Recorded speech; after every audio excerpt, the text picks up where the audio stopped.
Čaute, pozrieme si môj dnešný obchodný deň. Začínam vždycky s kontextom. Kontext, keď som scalper, tak ma zaujíma krátkodobý kontext, čo je aktuálne jasný short. Value area sa nám posúva stále nižšie a nižšie, VTLC nižšie. Určím si bias z oblasti value area high.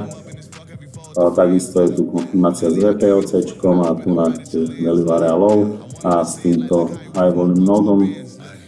To je pre mňa bias, keď chcem zobchodovať shorty, takže uvidíme, čo nám prišlo.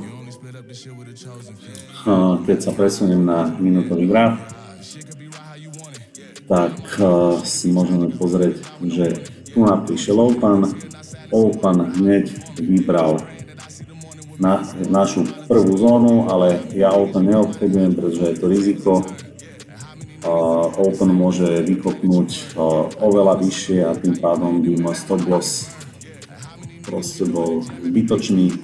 Zbytočne by som dostal rýchlu stopku a to, čo chcem zobchodovať, by neprišlo. Alebo by prišlo teda až potom, čo by som dostal stop loss. Takže najskôr pri open počkám, čo sa udeje. Hitli sme našu zónu, hneď prišli silné shorty. Čo ma zaujíma? Pri tých shortoch sa spravil tu na fair value gap, to znamená, že bola agresia. Ďalšia vec, čo ma zaujíma, v dnešnom dni pri tom open nám vznikol takýto krásny low volume node, to znamená, že oblasť, kde neprebehlo veľa obchodov, nechcel sa tam obchodovať, vystrelili sme hore, silný odpor hneď, agresia shorterov, ktorá to dápla dole a tu na nám zanechali tento low volume node. To je perfektná zóna pre mňa, ktorú som si hneď vyznačil pre shorty možné.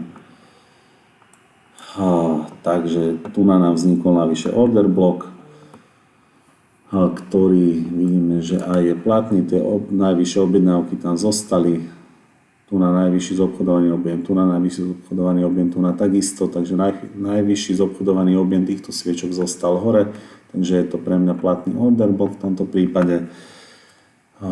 Vznikol, jak sme hovorili, fair value gap. Ďalšia vec, natiahol som si Fibonacci, aj keď moc to nesledujem, ale nepripisujem tomu nejakú veľkú váhu, ale sledujem, že čo sa deje, lebo v poslednej dobe ma zaujíma, že na ktorých zónach reaguje najviac na 50 a na 76,4, čo sa nám aj stalo.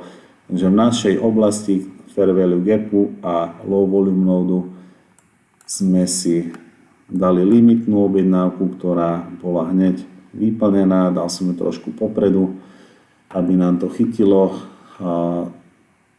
Takže tu na hneď sme prišli v podstate skoro na tick. Sme zobrali 50 tickov do profitu pri 3 kontraktoch. To bol prvý obchod. Potom som čakal, že sa stane ďalej.